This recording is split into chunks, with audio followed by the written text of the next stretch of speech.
بہت زمانہ پہلے کی بات ہے۔ ایک بادشاہ تھا جس کے 3 بیٹے تھے۔ جب بیٹے جوان ہو گئے تو بادشاہ نے انہیں اپنے پاس بلایا اور کہا، میرے پیارے بیٹو، میں ابھی بوڑھا نہیں ہوا مگر چاہتا ہوں کہ تم سب کی شادیاں دیکھوں اور اپنے پوتے پوتیوں کی خوشیاں مناؤں۔ بیٹوں نے کہا، اگر یہ آپ کی خواہش ہے ابا حضور تو ہمیں دعا دیجیے اور بتائیے ہم کس سے شادی کریں۔ بادشاہ بولا، میرے بیٹو، تم میں سے ہر ایک تیر لو اور میدان میں جا کر چلاؤ۔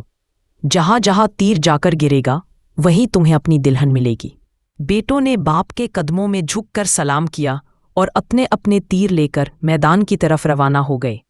سب سے بڑے بیٹے کا تیر ایک امیر نواب کے آنگن میں جا گرا اور نواب کی بیٹی نے وہ تیر اٹھا لیا۔ درمیانے بیٹے کا تیر ایک دولت مند سوداگر کے صحن میں جا گرا اور سوداگر کی بیٹی نے وہ تیر اٹھا لیا، مگر سب سے چھوٹے بیٹے شہزادہ ایوان کا تیر اڑتا ہی چلا گیا۔ نہ جانے کہاں وہ اسے ڈھونڈنے کے لیے نکل پڑا۔ وہ چلتا گیا یہاں تک کہ ایک دلدلی جگہ پر پہنچ گیا۔ وہاں کیا دیکھتا ہے؟ ایک مینڈکی بیٹھی ہے اور اس کے من میں وہی تیر ہے۔ شہزادہ ایوان نے کہا، اے مینڈکی، میرا تیر واپس دے دو۔ مینڈکی بولی، دوں گی مگر ایک شرط پر، تمہیں مجھ سے شادی کرنی ہوگی۔ شہزادہ حیران رہ گیا، یہ تم کیا کہہ رہی ہو؟ بھلا میں ایک مینڈکی سے کیسے شادی کر سکتا ہوں؟ مینڈکی نے کہا، تمہیں کرنی ہی ہوگی کیونکہ میں تمہاری قسمت کی دلہن ہوں۔ یہ سن کر شہزادہ ایوان بہت غمگین اور دل شکستہ ہوا، مگر کیا کر سکتا تھا؟ آخرکار اس نے مینڈکی کو اٹھایا اور گھر لے آیا۔ تینوں شادیاں ہوئیں۔ بڑا بیٹا نواب کی بیٹی سے بیاہ گیا، درمیانہ بیٹا سوداگر کی بیٹی سے، اور بیچارہ شہزادہ ایوان ایک مینڈکی کے ساتھ بیاہ دیا گیا۔ کچھ دن گزرے تو بادشاہ نے اپنے بیٹوں کو بلایا اور کہا، میں دیکھنا چاہتا ہوں تمہاری بیویوں میں سے سب سے اچھی درزی کون ہے۔ کل صبح تک ہر ایک اپنی سوئی کڑھائی سے میرے لیے ایک قمیص تیار کرے۔ بیٹوں نے سلام کیا اور گھروں کو لوٹ گئے۔ شہزادہ ایوان گھر آیا تو اداس بیٹھ گیا۔ مینڈکی اچھلتی ہوئی اس کے قریب آئی اور بولی، شہزادہ ایوان، تم اتنے غمگین کیوں ہو؟ کیا بات ہے؟ ایوان نے کہا، ابا حضور نے کہا ہے کہ صبح تک قمیص تیار کرنی ہوگی۔ مینڈکی بولی، غم نہ کرو شہزادے، جاؤ سو جاؤ، صبح شام سے زیادہ عقل مند ہوتی ہے۔ شہزادہ سو گیا۔ تب مینڈکی آنگن میں آئی، اپنی کھال اتاری اور ایک حسین دوشیزہ بن گئی۔ وہ اور کوئی نہیں بلکہ وسیلہ دانا تھی، جو حسن و عقل میں بے مثال تھی۔ اس نے تالیاں بجا کر اپنی سہیلیوں کو بلایا، آؤ جلدی کرو، میرے لیے ایسی قمیص تیار کرو جیسی میرے والد پہنا کرتے تھے۔ صبح جب شہزادہ ایوان بیدار ہوا تو دیکھا اس کے سامنے ایک نہایت خوبصورت قمیص رکھی ہے، ایسی کہ بادشاہ بھی حیران رہ جائے۔ صبح جب بادشاہ نے تینوں بیٹوں کو بلایا تو سب اپنی اپنی بیویوں کے ہاتھ کی سلی ہوئی قمیضیں لے کر حاضر ہوئے۔ بڑے بیٹے کی بیوی کی قمیض نہایت نفیس تھی، درمیانے بیٹے کی قمیض بھی اچھی تھی، مگر جب شہزادہ ایوان نے اپنی قمیض بادشاہ کے سامنے رکھی تو بادشاہ کے منہ سے بے اختیار نکلا، سبحان اللہ، یہ تو ایسی قمیض ہے جیسی میں نے اپنی جوانی میں پہنی تھی۔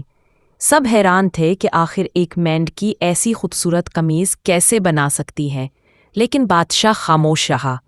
کچھ دن بعد بادشاہ نے پھر بیٹوں کو بلایا اور کہا، اب میں دیکھنا چاہتا ہوں کہ تمہاری بیویاں کس طرح کا کھانا پکاتی ہیں۔ کل صبح ہر ایک اپنی بیوی کے ہاتھ کا کھانا میرے دسترخوان پر لائے۔ تینوں بیٹے گھروں کو چلے گئے۔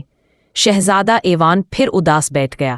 مینڈکی اچھلتی ہوئی آئی اور بولی، کیا ہوا شہزادے، پھر کوئی فکر ہے؟ ایوان نے جواب دیا، ابا حضور نے فرمایا ہے کہ صبح ہر بیوی اپنے ہاتھ کا کھانا بھیجے۔ مینڈکی ہنس کر بولی، غم نہ کرو، جا کر سو جاؤ، صبح سب ٹھیک ہو جائے گا۔ رات کو وہ پھر آنگن میں گئی، اپنی کھال اتاری اور وہی حسین وسیلے سا دانا بن گئی۔ اس نے تالیاں بجا کر کہا، آؤ میری سہیلیو، جلدی کرو، بادشاہ کے لیے ایسا کھانا تیار کرو جس کی خوشبو سے پورا محل مہک جائے۔ صبح جب سب شہزادے محل میں جمع ہوئے، بڑے بیٹے کی بیوی نے بہترین پلاؤ پیش کیا، درمیانے بیٹے کی بیوی نے نہایت عمدہ کباب بنائے، مگر جب ایوان نے اپنا برتن کھولا تو خوشبو پورے دربار میں پھیل گئی۔ کھانے میں چاندی کے پیالے، سونے کے چمچ اور اتنا لذیذ ذائقہ کہ بادشاہ کی آنکھیں خوشی سے چمکنے لگیں۔ یہ کھانا تو کسی پری کے ہاتھ کا لگتا ہے۔ بادشاہ نے کہا۔ اب بڑے اور درمیانے بیٹے کے دل میں حسد پیدا ہوا۔ وہ سوچنے لگے کہ یہ مینڈکی آخر ہے کون؟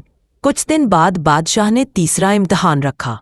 کل میں ایک بڑی دعوت رکھوں گا، تم سب اپنی بیویوں کو ساتھ لانا تاکہ میں دیکھ سکوں کون سب سے زیادہ باوقار اور حسین ہے۔ بڑے اور درمیانے بیٹے خوش تھے، لیکن شہزادہ ایوان غمگین ہو گیا۔ میں اپنی مینڈکی بیوی کو دربار میں کیسے لے جاؤں؟ سب ہنسیں گے مجھ پر۔ مگر مینڈکی نے کہا، غم نہ کرو شہزادے، بس دربار میں جا کر پہلے پہنچ جانا، میں تمہارے بعد آؤں گی۔ اگلے دن دربار میں سب جمع تھے۔ شہزادہ ایوان ایک کونے میں شرمندہ سا بیٹھا تھا۔